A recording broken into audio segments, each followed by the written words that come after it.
Good evening, ladies and gentlemen. Welcome back to another episode here on European Confessions. The following story that you're going to be listening to, it comes from a translation of a message that I received, and the translation of that message, it reads like this. Hello, how are you? Can you please post my own story as anonymous? I was born, it was in the year 1991 in Mondoro in Zimbabwe. I was the only daughter. My mother was a powerful nganga, in brackets, witch doctor, whom I'll call Gogochi Sango. My mom was well known. A lot of people, they knew about my mother, and a lot of traditional healers, they used to come by our house. And as for pastors, they would come to our house in the middle of the night, so that my mother can be able to assist them without other people ever knowing that they came to seek the services of a traditional healer. During the day, my mom used to assist women from different parts of our country.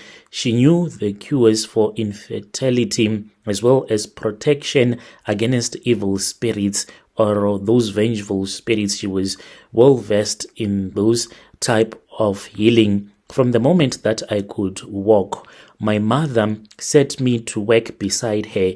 At age 6, I learned how to grind muti, in brackets herbs, into powders for cleansing bath. By 10, I could recognize each and every tree and what kind of a disease you can cure using the root of that tree, the bark of that tree, the seed that she would use. She taught me how to use normal trees, even those that bear fruit, to curse someone.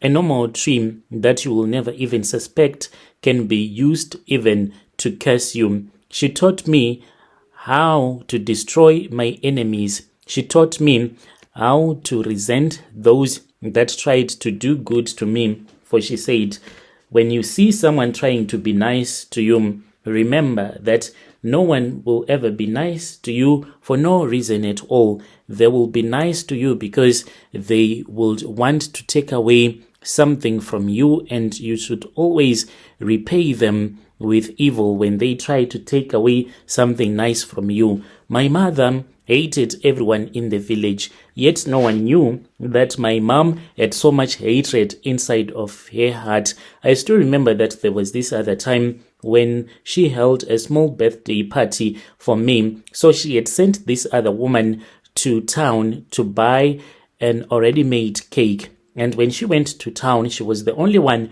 who had her son, who was a police officer and had a car. So when they were returning back the village, my mother had told them to buy bread, because you can't have a village party without a lot of bread. And when they were returning back to the village, they placed some of their groceries on top of the bread, our bread that my mother had told them to buy. And then when they came with our groceries, my mom was so angry. She pretended as if she was so thankful for the birthday cake that they had bought for me in town. But the moment that they left our house, my mother started to complain, and she was like, when you do not have a car, this is what people will do to you. Look at how this bread is like now. It's like they took this bread and they tried to make a soccer ball out of it. In the evening, my mother then took me to the river. We went to the river, and she was holding a clay pot, and inside the clay pot there was fire that was burning. This fire that was burning, no one could even see it because it was not glowing. It was dark fire, the type of fire that no one even knows exists. We arrived at the river. My mother handed to me that hot clay pot. It was so hot, but because of the charms that she had given to me so that I can rub inside the palm of my hands, I did not feel too much hot. It was just warm. And when I placed it into the river, the water around the place where I had placed that clay pot, it started to boil instantly, and it was so hot. I even jumped out of the river because the water was too hot. And then out of the river, there came this big snake, a serpent, but it is type of a mermaid which looks like a snake not like a normal human being that most of you know. My mom then spoke with that snake using a language that I could not even recognize. They spoke for a very long time, but she kept on mentioning our neighbor's son's name, and she kept on saying his name. We then returned back to the house. My mom put her finger on my mouth when I asked her about the snake, the spiritual encounter that we had, and she was like, hush, these things, they are not supposed to be discussed at night. When you see a creature of the night, you do not talk about it that same night. Rather, you talk about it the next day. So early in the morning, before 9, that is when she used to tell me that you are supposed to talk about the dreams that you would have had the previous night. After that, you're not supposed to discuss about it, for the ancestors and other wandering spirits, they will be moving around the earth, and you should not discuss the dreams that you have had after 9 a.m. So me and my mom, we spoke about it, and she told me that it was type of a mermaid that stays deep on the riverbed where it is muddy. That is where it stays, and it eats worms as well as the mud that will be on the riverbed. She said that she used that snake to curse our neighbor's son. I asked her why she had decided to curse our neighbor's son, and she said, I have cursed him because of what he did to our bread. He should have made sure that he took good care of our bread. The party began, and it was so nice. Most of the people in the neighborhood, not knowing that my mom had an evil heart, they came and they celebrated with us. My mom used to do this. After she would have given you food, she will take that plate and she will even go and throw it away, saying that you will be bringing the spirit of poverty into your compound. That is what happened.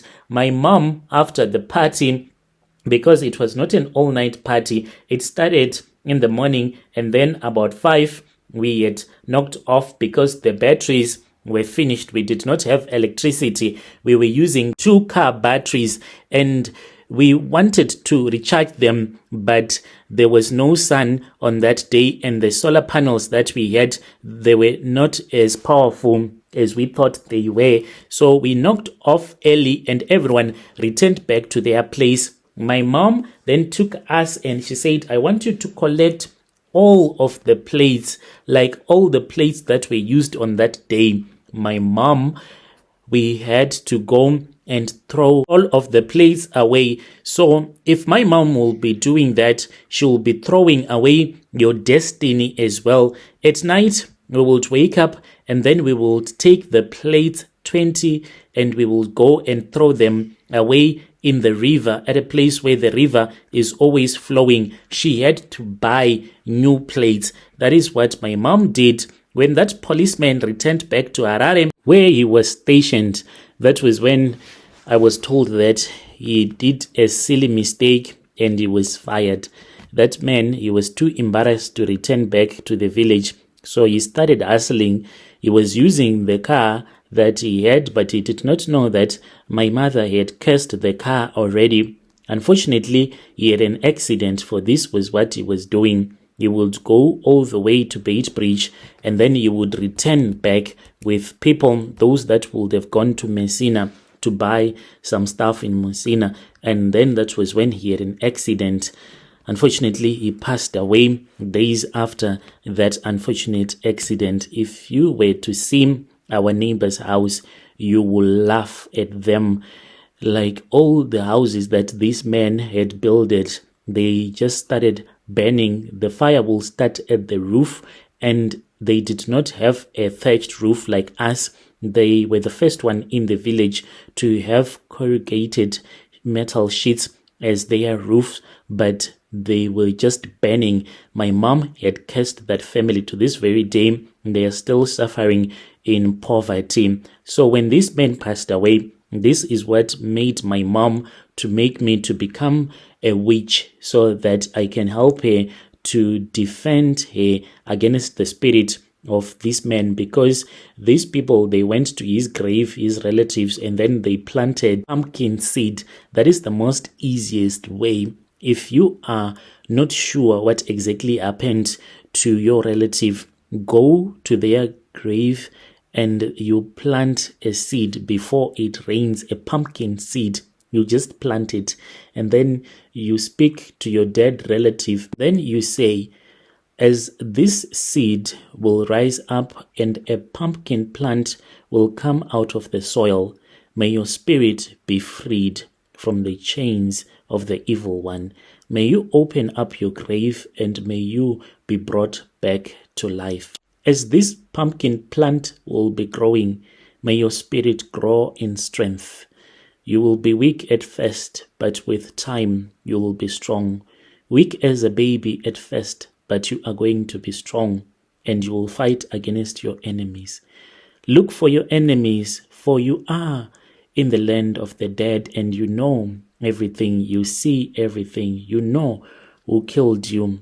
It is time, oh brother, oh sister, to rise up. Wake up now and fight with your enemies.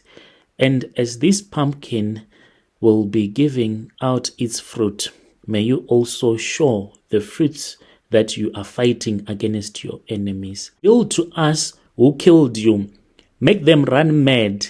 Yes, let them know peace at all, for you will be fighting against them each and every day. You will rest only when this pumpkin plant is died, but you will not die. You will only rest, for the seeds that would have fallen on your grave, the seeds from the plants of the pumpkin, when they grow again, may you wake up with more strength and more power and fight with them. Fight with them. Keep on fighting with them. That is what they did to his grave. It was a big spiritual battle that was taking place in our village that no one knew was taking place. Even the relatives, they did not even know that my mother was fighting with some of the witches from the neighboring villages, fighting against this spirit. My mother took me to one old lady who was from Mashingo. We went there early in the morning, and when we arrived there, we waited until the sun had just gone down. And then that was when I was taken into this other small hut. In Shona, we call it Hozi, a granary where they kept the maize grain. And whilst we were there, that was when I saw a snake that was hanging from the roof, and this snake came and then it started to kiss me all over. I was told to sleep on a reed mat, and then my mom and other witches from that village, they stripped me naked, and then that snake slept with me. That is the day that I lost my womb.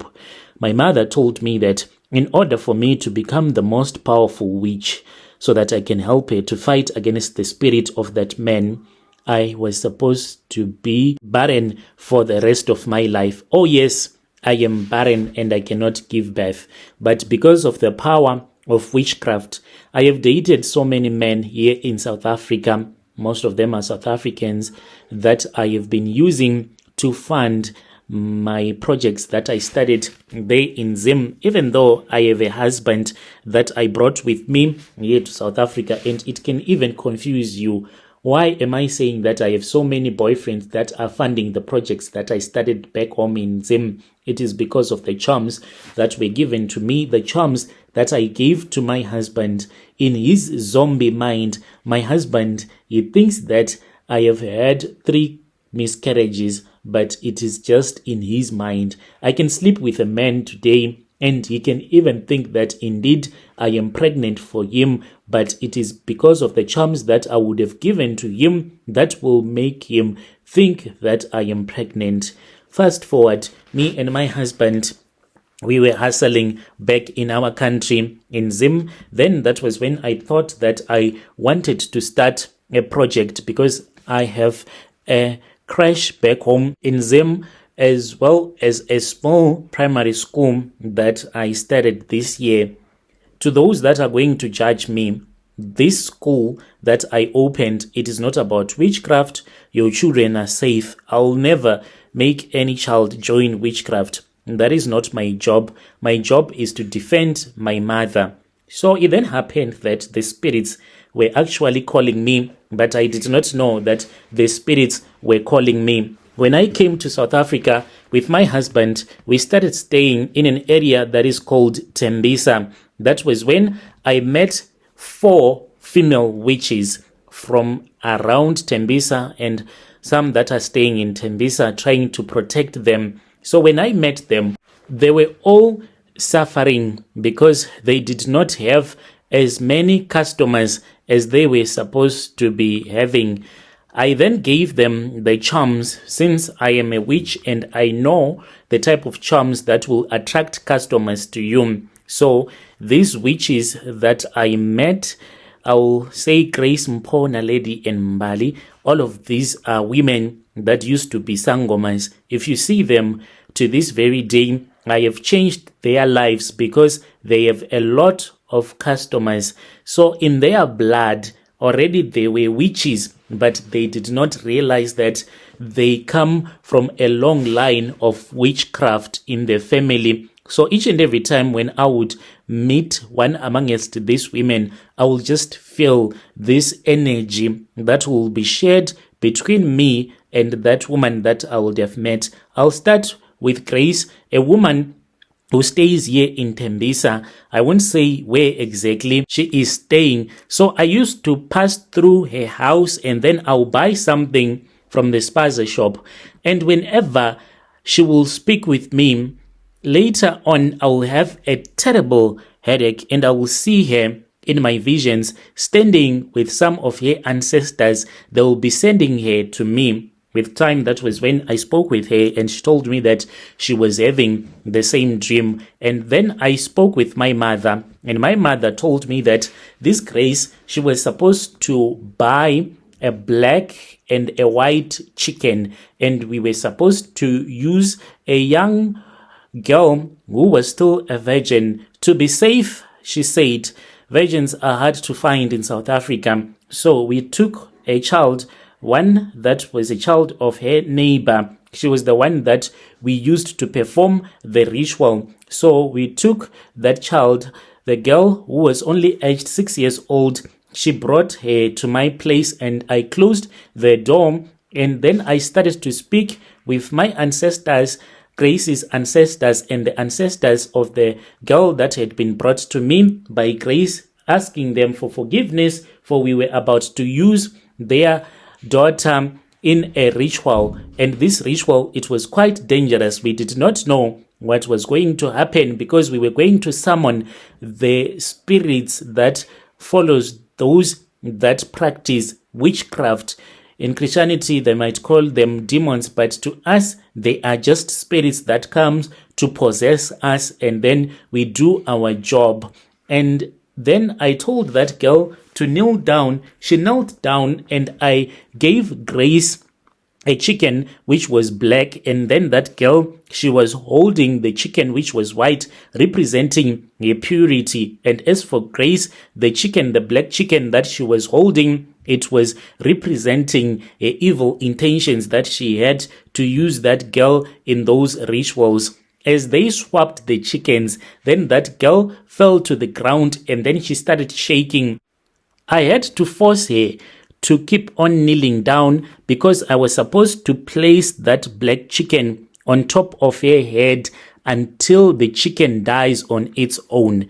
That is exactly what happened. A few minutes later, the chicken died and then she was okay. She recovered. She remembered nothing. As for Grace, she knelt down as well, and I placed the white chicken representing her purity now that we had stolen from her neighbor's daughter, and then the chicken died on its own. And I told Grace to throw away the chickens. Whoever was going to eat them, that person will also carry the bad luck that used to follow Grace. And as for that girl as well, she is going to live a disturbed life. I saw a vision in the future where she is going to be confused about her sexual identity. And Grace, became a witch. Not only a witch, she is someone that now specializes in love charms, protection charms, as well as binding reverse rituals to those that would have lost their husbands, those that want their husbands back. And she is very experienced in that. It is the same rituals that I did as well for my 3 other friends. So that is what we have been doing, and we have placed curses around people, specifically here where we are staying. There is another man who used to own a spaza shop. This man, he just died for no reason at all. There was one also who passed away because of high blood pressure. They just said since she worked at the white man place for a long time, so the ironing that she used to do caused her to have high blood pressure. Do you think that it is possible? She passed away and we broke her flesh and we ate. This is what we have been doing. So what I am saying to you, Brother Nash, is witchcraft is a gift that you are born with. You cannot run away from witchcraft, for it flows in your DNA and it will always be with you. Just like what my mother, she is a witch, and I am also a witch like my own mother. Just like these women, their ancestors, they were those that were witches. It is only that the spirits led me to them. That is my own secret. Dear listeners, right there was a message that was sent to me by one of our sister right there. Strange things indeed they do happen in this world. Yo.